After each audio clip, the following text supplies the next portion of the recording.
Good morning. I don't know about you, but I just had church. I told First Service that I have been on the road for a few hours. This is my third city in 56 hours. And I thought I had a fourth city until just a few days ago.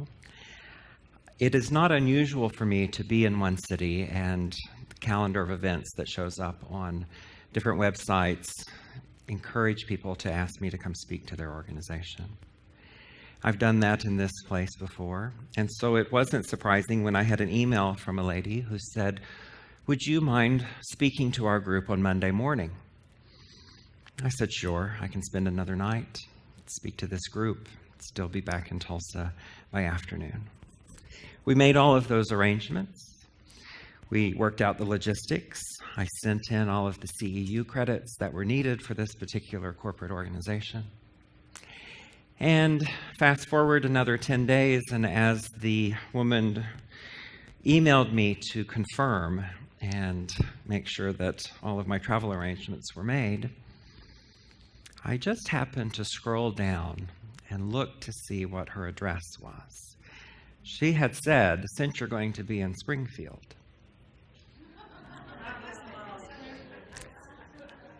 She's in Springfield, Illinois.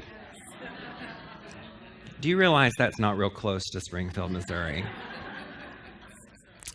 So, my plans changed, and it's been a good change. I left Tulsa yesterday with my good friend Connie, and we arrived yesterday for a time of reprieve and also to reflect a little bit, if you will.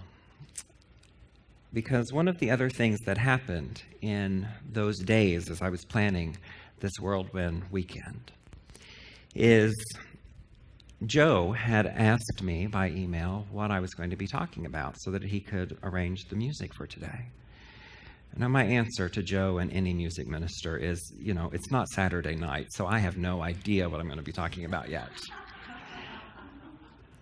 And I said, just pick the songs that resonate with you. And he has done an amazing job. And as I think about what else transpired with those conversations was that Dee, your office manager, who's out on vacation this weekend, had texted me several weeks ago and asked me about a book. She'd asked me if I'd ever heard of or read this book called Dark Matters. And my response by text was no. And that was the end of our conversation. I just thought she was wondering. She didn't mention to me that you were doing a book study. She didn't mention that I might need to read the book. She just asked me the question. And I answered it. And so as I was preparing for today's talk, I was sending Joe some ideas for music based on what talk I thought I was going to be doing, and Dee said, "Whoa, I thought I asked you about the book." Yeah, you did. And so I have read this book on the road this weekend in between stops, and here I am. I also took time to call the author of this book. She is a Unity minister in Columbia, Missouri. And I got to talk to her. And I told her that in this whirlwind life of mine, this book created an impetus for change in my life in just a short amount of time. She has also agreed to come on my radio show in the coming weeks and talk about her book and to mention Unity of Springfield as that impetus of change for me. So thank you.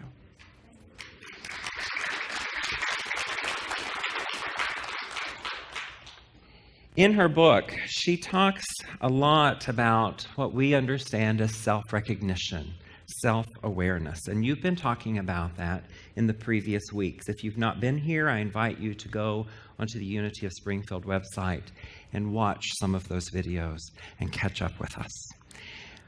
One of the things that she mentions in the book is that it's important to look at what she calls the shadows, those things all around us.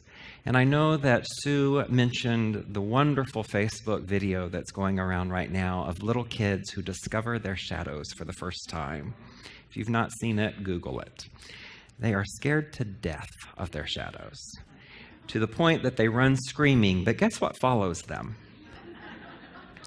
To the point in which they finally give up the fight and just sit down and face the shadow, because it's always following them. And it is the same for us. We have something within us. It might not feel so great. It might be this darkened place. And you think often that if I will just move, if I will just run away, if I will just flee, I'll escape it. But what is the golden rule with the shadow? It follows. Wherever you are, you go. And so it is important to take a moment to look at those shadows, at those dark places within us. And I think that one of the things that really made sense for me is, I can't make this work, would you advance that? Is what she understands as a spiral effect. And when Lori talks about that in her book, she says that you can get on this spiral wherever you are, whenever you'd like. It matters not where you plug into it. The only thing that matters is if you're going to choose whether you're going to go down the spiral or up. Meaning, are you going to raise yourself in the conscious awareness of that divine presence within you? In Unity and Metaphysics, we talk about two different selves. One being the relative self, this human experience that we are all living, where we perceive from our limited human consciousness through our five physical senses everything that is being made manifest in this physical form. And then there is what we call the absolute self. Think about what that word absolute means. It means perfect, whole, complete. And it is a part of us that is always with us. We are the ones that often move and flee and run. That is our relative self, our humanness. But the absolute self just goes with us wherever we go, but not from a consciousness of fleeing or fear or unrestlessness, but just knowing that wherever we are, God is, and affirming through that presence of divine power that all is still well. And so as we know from many native peoples who are more in tune with the relationship to this big rock that we are floating on, they have for generations called that power and presence creator. We in Unity and New Thought often say that we are co-creators, which makes sense because there is this absolute divine presence, and we are in our human relative self co-creating with it by allowing it, by saying yes to it, by allowing it to guide us and then following. And the truth is that that absolute self is still very much a part of you. It is actually so much a part of you that it is the greater part of you. It is that absolute source that you were before you came onto this physical planet, and it remains the greater part of you. It is that part of you, the large part of you, that is still the absolute self, the divine spark, the inherent peace of source within you, still offering a vibration that you have awareness of, whether you have recognition of it or not. You have awareness. And when you tap into that, that awareness never leaves. It's like the shadow. It follows. And when you tap into that through self-awareness, you can move in a new direction, and it is a direction in which you can go up the spiral, higher in consciousness. And you have awareness of it, whether you have realization of it or not, because you have within you emotions that guide you. Think about all of the emotions that you have felt in the last week. They may be emotions such as joy or bliss, but they also may be emotions such as fear or grief. And it matters not what the emotion is. It matters whether you are paying attention to it or not, whether you are allowing it, whether you are making friends with it and allowing it to guide you in the direction of your highest good. And that source within you, that one power and one presence, which we call God, is really never changing. It is, in and of itself, the fact that we have these tools in place within us called our guidance system, our emotions, that when we pay attention to them, they become our alarm clock, that indicator that says, this is where you are, and at any point, if you would like to grow or expand, you have that option. So what's our answer? Yes or no, right? Well, that seems right. And yet there are countless other answers. One of my favorite answers is not yet. It's somewhere in the middle of yes or no. It's just not as stringent as the no. What Lori talks about in her book is what she calls the impetus for change. And I like that because there is always this stimulus, whether it be negative or positive, that calls us into that place of growth and expansion, of change. How you doing, by the way, with change? We in the civilized world fight a lot with change, don't we? Until you make friends with it, however, you're not going to quite understand it from the lens of the absolute self, because the absolute self understands that change is the only constant. And change is not this negative stimulus, but rather it is just a stimulus somewhere between the positive and negative that is calling you. And you have the ability within you, may I even say the responsibility within you. And I love that word because when you break it up, it says you have a response to the ability of the absolute self to say yes or to say no. Whatever your response be today, right here, right now, it's okay. Because what I know is that if it is no, or if it is not yet, that is okay. The nudge will keep happening. I got to pick out the daily word for today. And on your cover sheet, you will see that even this daily word from the 1970s reminds us that the presence nudges me to expand my view of life, to courageously step out of my comfort zone and to respond to change with openness and enthusiasm. What's interesting is I picked that out based on the other talk I was going to give today, because I hadn't read the book yet. The great thing about change is that it creates within us, within our emotional guidance system, yet another feeling or emotion. Sometimes we call that restlessness. And our co-founder in Unity, Charles Fillmore, once spoke about restlessness. And this is what he said. Restlessness is an unsatisfied longing for the divine, an unsatisfied longing for God.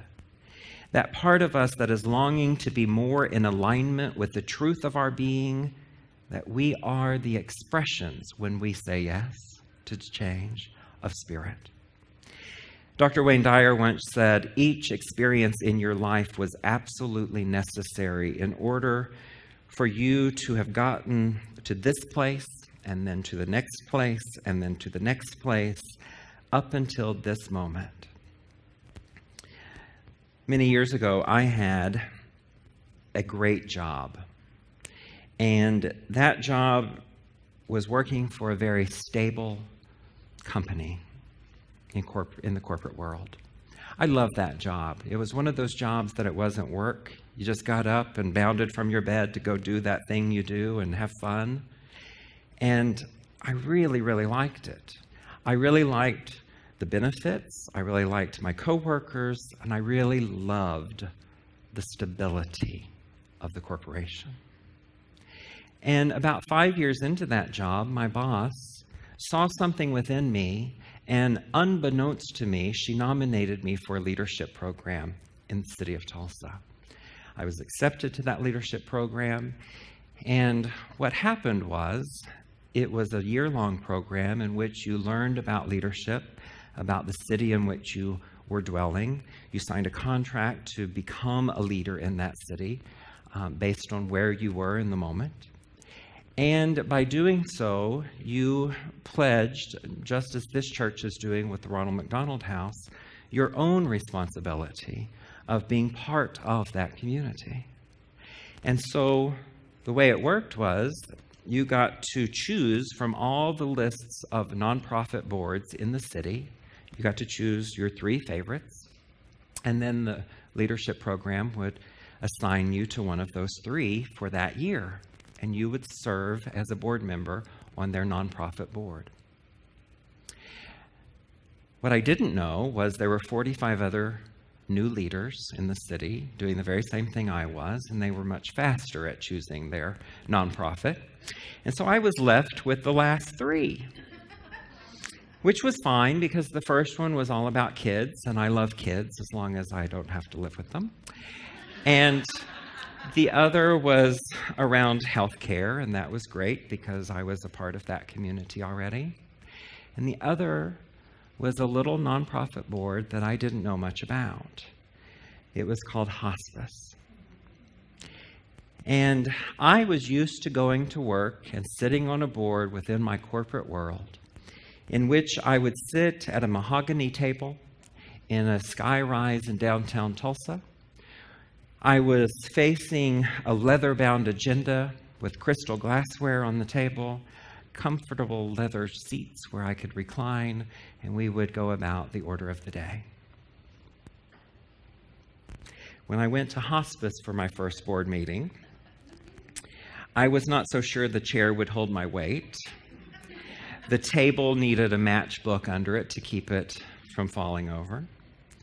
And there was nothing that represented crystal glassware or leather-bound agendas on the table. But instead, at each place setting, they put a box of Kleenex. I had no idea what I was preparing myself for. But as I took that first step, and I sat through that first board meeting, and I used all the Kleenex in my box, I left that meeting forever changed. And many of you know that my life now is in hospice and palliative care. I travel the nation talking about it, teaching about it.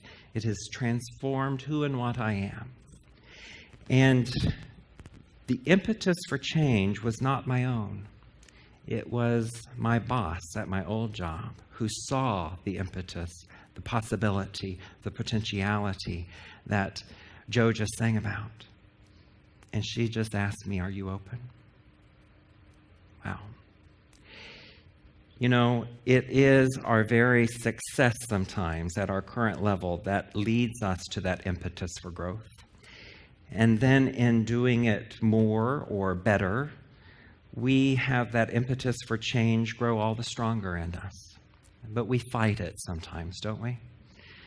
We resist it at all cost. If you're going to take a note today, I'd like you to remember this particular phrase. There is no pain in change. There is only pain in your resistance to change. Can you feel that resonate through you? There is no pain in change. There is only pain in your resistance to change. What I know Albert Einstein once said was, insanity is doing the same thing over and over and over again and expecting different results. What Lori talks about in her book is that there are several levels of change that we have to go through. The first stage that she talks about is something we talk about in New Thought all the time. It is the thing called release and let go. We sing about it, we preach about it, and we still don't like it. But at some point, something within us shifts, and that shifting requires us to let go of something in order for us to step on the path. Because have you ever been carrying a lot of baggage, and then all of a sudden just one of those is no longer in your possession and your burden is lifted? and it's easier to walk down the freeway, down the runway, whatever it is in life that represents that baggage, that heaviness, if someone comes up and helps you carry it, or if you just let it go, then you can step onto that path of life in a greater ease, with a greater ease. And so that first stage that she talks about is really what I call surrender. Surrendering to the call. It's a courageous act, no doubt. And as we acknowledge this, again, the consciousness of choice and the consciousness of choosing our response makes itself known again. Yes or no? It could be that you're walking into a new faith community such as this. That's a courageous act. It could be that you stand in front of a group of people and say, "Hello, my name is Sally, and I'm an alcoholic." It could be that you simply step outside of your own comfort zone in whatever your daily tasks are and do one thing that's different. I had no idea that attending a nonprofit board meeting would forever change my destiny. And so one of the most useful spiritual practices that I know is if we can embrace the act of letting go, and that is beyond what we would call mere forgiveness of others or self. But if we can let go, we can let love. We can let peace. We can let that which we know as God begin to lead us and guide us in new and wondrous ways. Lori talks about, on the back cover of her book, which is always my cliff notes when I don't know I'm going to be talking about this book until the day before, is she says, on this road, we learn to accept the darkness, to engage it in dialogue, to use it as a tool for our spiritual growth. On this road, we learn that darkness is not the enemy of light, but simply the other half of light. We learn that our goal is not light unto itself, but wholeness. And that road, though it is not traveled much, is a place where we can learn that true spiritual wholeness is not a denial, but rather it is the embodiment of that which we know as love and light. The Road Less Traveled. Anyone ever read that book? It is a great book, and there is a part of it that no longer resonates with me because I've had to let go of some past beliefs. It was a great book for when it was for me, just as the religion of my childhood was a great religion for when it was my childhood.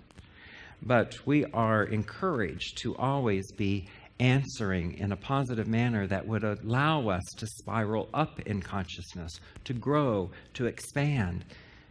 Are you willing to be open, as Joe just sang, and say yes? It's a good answer to have, because walking the path of the road less traveled is more a courageous step than you may know. It's more courageous than merely taking the road less traveled, because it involves the courage to overcome our resistance. And that is what's causing pain and suffering in our individual lives and in the world that we live in. So that letting go is the first stage that she talks about as we go up. And she mentions a story in her book, one that I've preached on countless times. It comes from the book of John in the Holy Text. And it is a story about a man who lay beside a pool named Bethesda. And he had been laying there for a long time.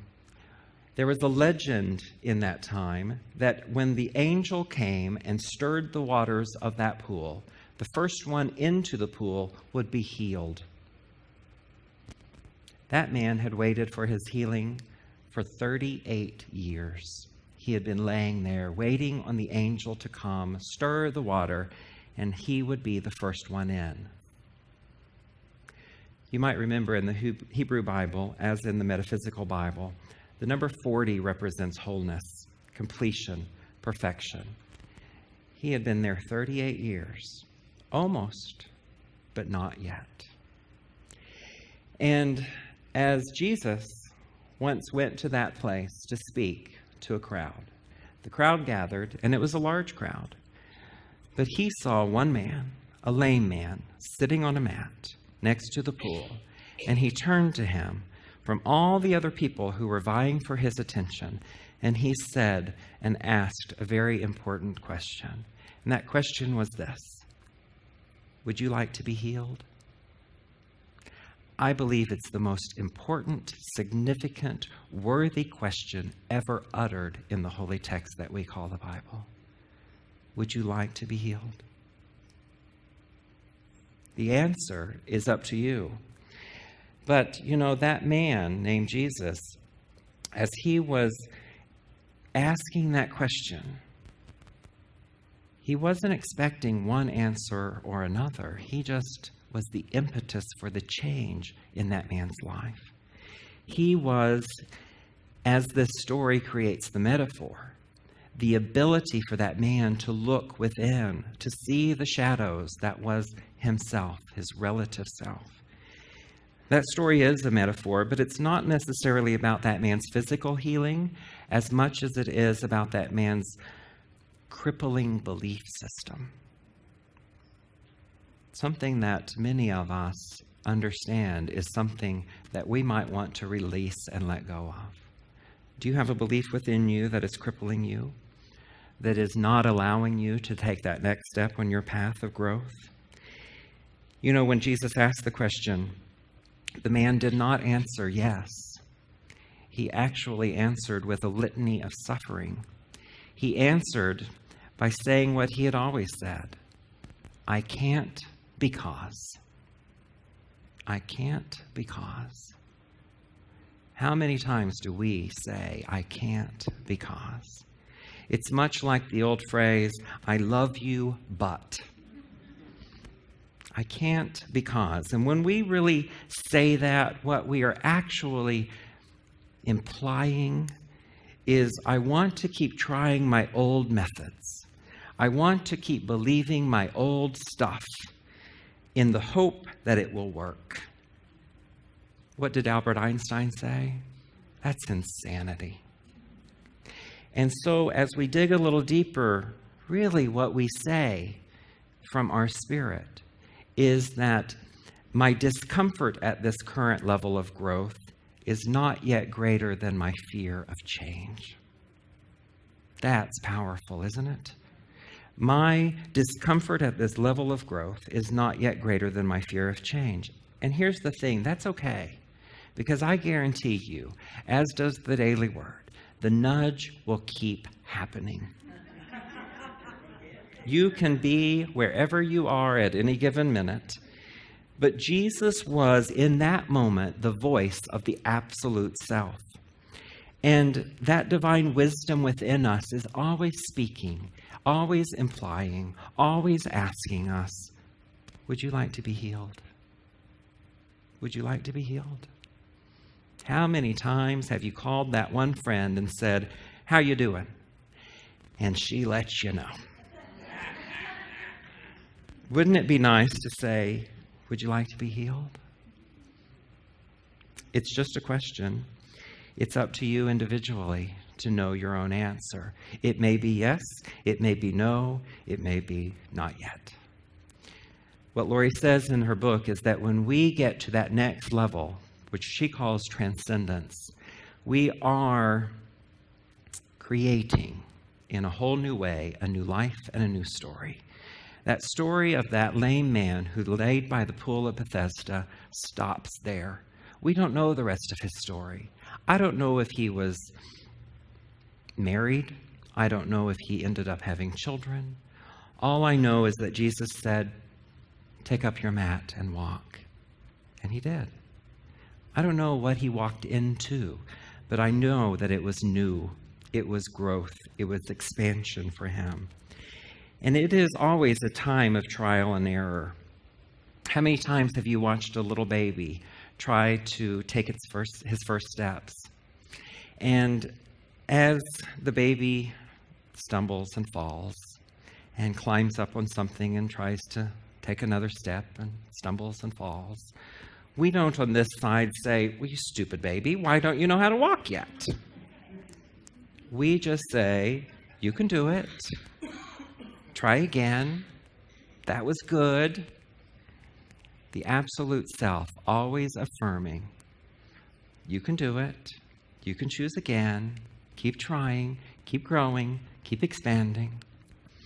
It's up to us whether we will get up and take the next step. And that next step in Lori's book is what she calls the step of inclusion. That it is important to include the vision that is before you, but it's also important to include some of your past beliefs that are still serving you. You know, when we let go of past beliefs that are no longer serving us, that's great. But have you ever heard the phrase, don't throw the baby out with the bathwater? It's important to always include that which is still serving you, because it is those tools and that skill set within you that will help you climb this spiral. You don't want to let go of everything, because then you don't have any tools left, right? So take along what is working with you and be prepared to let them go in due time. And that brings us to what she calls that new level. It matters not if you are at the top of that, which is enlightenment, or just at the next rung of that ladder from the bottom. It just matters that you're trying to go higher. And that is really the impetus of change, the letting go not only of those things that no longer serve us, but rather the letting go of the absence of those things within our consciousness, the absence of it. And so that resistance to change brings opportunity and uncertainty. And while uncertainty causes fear, it also causes some excitement. It causes stimulus within us. And you balance that. It's fearful and it's exciting. It's shaky and it's stable. There's the question again. Are you ready to be healed? Our scripture today says that we understand that everything really is changing all the time. It says, do not be conformed to this world, but be transformed by the renewing of your mind. For me, that is what I call grace. Because whether it's an unwanted circumstance that happens to us or something that we initiate voluntarily, change is an invitation to actualize the wisdom and the compassion that makes us both fully human, our relative self, and it is the understanding that there are evident manifestations of the divine, the absolute self. They are not separate. They are always working in tandem. And so life is this journey into the great unknown. And what do we usually do with the unknown? We fear the unknown. But what Joe just sang about, and what I know from my own personal step into a place of change, is that the unknown may have a place, an understanding, a guidance system for me called fear. But it is also just as full of potential and possibility as it is of anything else. Will you close your eyes with me as we take a moment to sink in to the knowing, into the wisdom, into the grace. And I ask you, are you ready to be healed? Are you ready to let go? Because what if, beginning this now moment, we let go of that which is no longer serving us so that we live into the greater expression of our highest good? What if we began to see the circumstances and situations in our midst, not from a place of fear, but rather in noticing that what is, and what shall be still lives within our imagination? What if we let go of all that fear and just let love? Let the universe, let the harmonizing, unifying power of the divine, who never sees anything wrong with that which it loves, simply be. And then we can say yes in allowing it to be. When I let go of what I am, I become what I might be.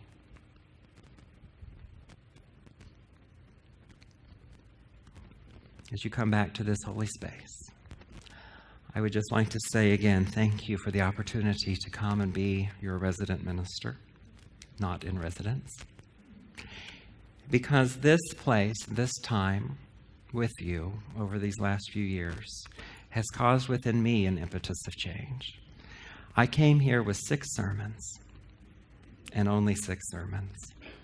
You've required about 36 sermons. And so, whatever one resonates with you, please know that each of them resonate with me because I'm always speaking to the choir. And so, my prayer is one of gratitude to you today, to say thank you for being the impetus of change in my life, to say thank you for allowing me and giving me the permission to take that next step. I invite you along on the journey. Namaste.